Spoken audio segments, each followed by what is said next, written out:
ఈ సృష్టిలో స్నేహం చాలా గొప్పది, మధురమైనది, మరపురానిది. చాలామంది అంటుంటారు, అమ్మా నాన్న లేనివారు అనాథులు కారు, ఒక మంచి మిత్రుని పొందలేని వారే అనాథులు అని. అది ముమ్మాటికి నిజం. అమ్మా నాన్నతో చెప్పలేనివి, అమ్మా నాన్న చెబితే విననివి ఎవరైనా స్నేహితులు చెబితే వింటారు. కుటుంబ సభ్యులతో పంచుకోలేనివి, ఎవ్వరిని అవసరాలకు అడగనివి స్నేహితులతో పంచుకుంటాం, వారి సహాయం కోరుతాం. అదే స్నేహంలోని గొప్పతనం అంటే. మహాభారతంలో దుర్యోధనుడు, కర్ణుడు గొప్ప స్నేహితులు. వారి స్నేహం వర్ణింపరానివి. బాల్య స్నేహం ఎంతో గొప్పది. బాల్యంలో ఆడే ఆటలు ఇంకా గొప్పవి, సరదాగా ఉంటాయి. దాగుడు మూతలు, కళ్ళ గంత ఆట, దొంగ పోలీసు, ఒంగుళ్ళు దూకుళ్ళు, చెరువులో స్నానాలు, అల్లికాయలాట, తాడాట, బచ్చాట, కబడ్డీ, వంటలాట, ఇలా ఎన్నో ఆటలతో పాటలతో ఆడుకుంటూ పాడుకుంటూ పిల్లలు తమ బాల్యాన్ని ఎంతో సరదాగా గడుపుతారు. ఈ విషయాలన్నీ పక్కన పెడితే ఇప్పుడు ఒక గొప్ప స్నేహితుల గురించి మనం చెప్పుకుందాం. వారే కుచేలుడు, శ్రీకృష్ణుడు. కుచేలుడు, శ్రీకృష్ణుడు బాల్య స్నేహితులు. బాల్యంలో గొప్పగా చదువుకుంటూ పెరిగి పెద్దయి ద్వారకలో స్థిరపడతాడు శ్రీకృష్ణుడు. కుచేలుడు కటిక పేదరికంతో బాధపడతాడు, అధిక సంతానంతో బాధపడతాడు. పిల్లలకు విద్యాభ్యాసం, తిండి, బట్టలు పెట్టలేక ఎన్నో అవస్థలు పడుతూ ఉంటాడు. భార్య సలహా మేరకు శ్రీకృష్ణుని వద్దకు వెళ్ళాలనుకుంటాడు.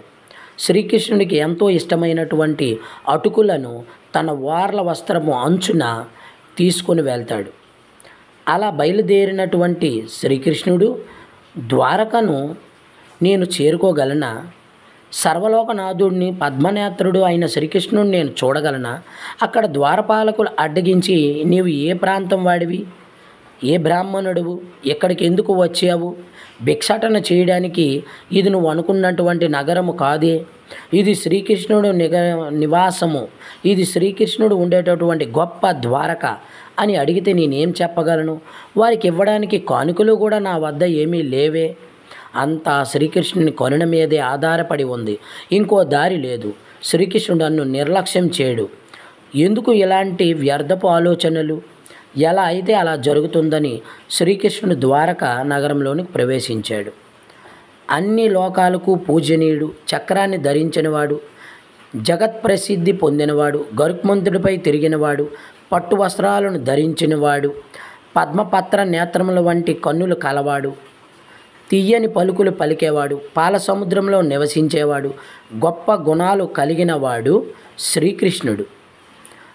అటువంటి శ్రీకృష్ణుడు భేద బ్రాహ్మణుడైనటువంటి కుచేలుని చూచి పరుగున వచ్చి ప్రేమగా కుచేలుని కౌగిలించుకున్నాడు.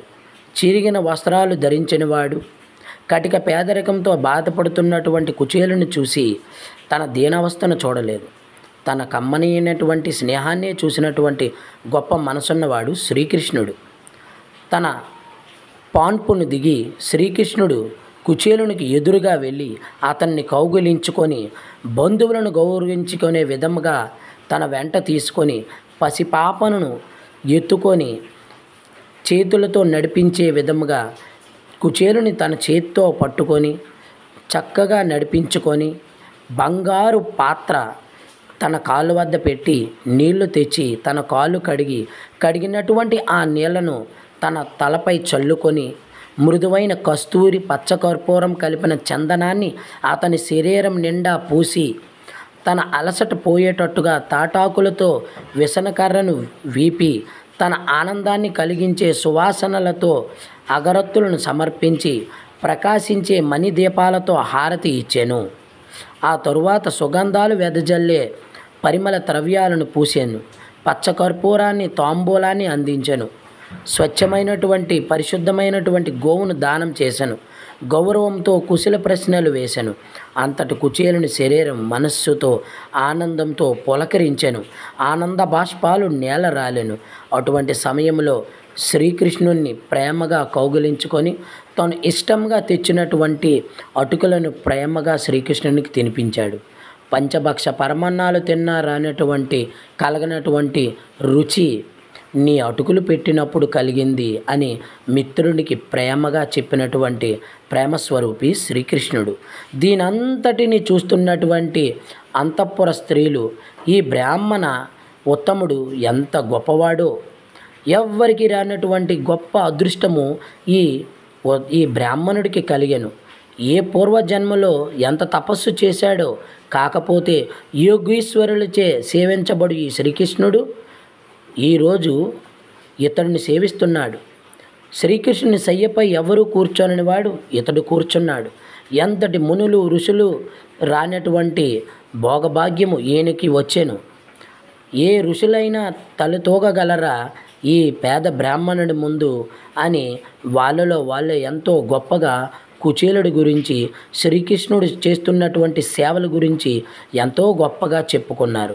ఈ విధంగా కుచేలుని అతిథి మర్యాదలు సత్కారములు చేసిన పిదప శ్రీకృష్ణుడు కుచేలుని ఇలా అడుగుతున్నాడు. ఓ బ్రాహ్మణ శ్రేష్ఠుడా, వేదం చదవడంలో నైపుణ్యం కలిగిన వాడివి, మంచి వంశంలో పుట్టినవాడివి, నీ భార్య పిల్లలు ఎలా ఉన్నారు?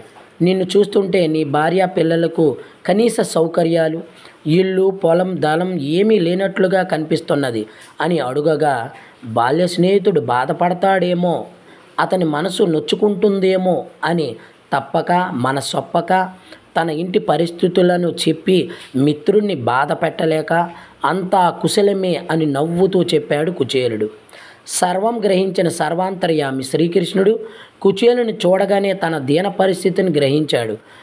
స్నేహితుడు చెప్పకపోయినా తన పరిస్థితిని ఊహించి కుచేలుడి ఇంటికి వెళ్ళి చూడగానే తన భార్య పిల్లలు పట్టు వస్త్రాలతో దగదగలాడుతూ పంచభక్ష పరమన్నములు తింటూ సంతోషముగా బంగారు భవంతులో ఆనందములతో తేలియాడుతున్నారు. కుచేలుడు ఇదంతా చూసి ఇదంతా శ్రీకృష్ణుని కృపాకటాక్షమే అని నవ్వుతూ మనసులో శ్రీకృష్ణుని గొప్పతనాన్ని తలుచుకున్నాడు. ఇది నిజమైన స్నేహం, ఇది శాశ్వతమైన స్నేహం, ఇది బంగారుమైన స్నేహం. ఈ వీడియో గొప్ప గొప్ప స్నేహితులకి అంకితం. ఈ వీడియో మీకు నచ్చినట్లయితే లైక్ చేయండి, షేర్ చేయండి, సబ్స్క్రైబ్ చేయండి. అందరికీ ధన్యవాదాలు.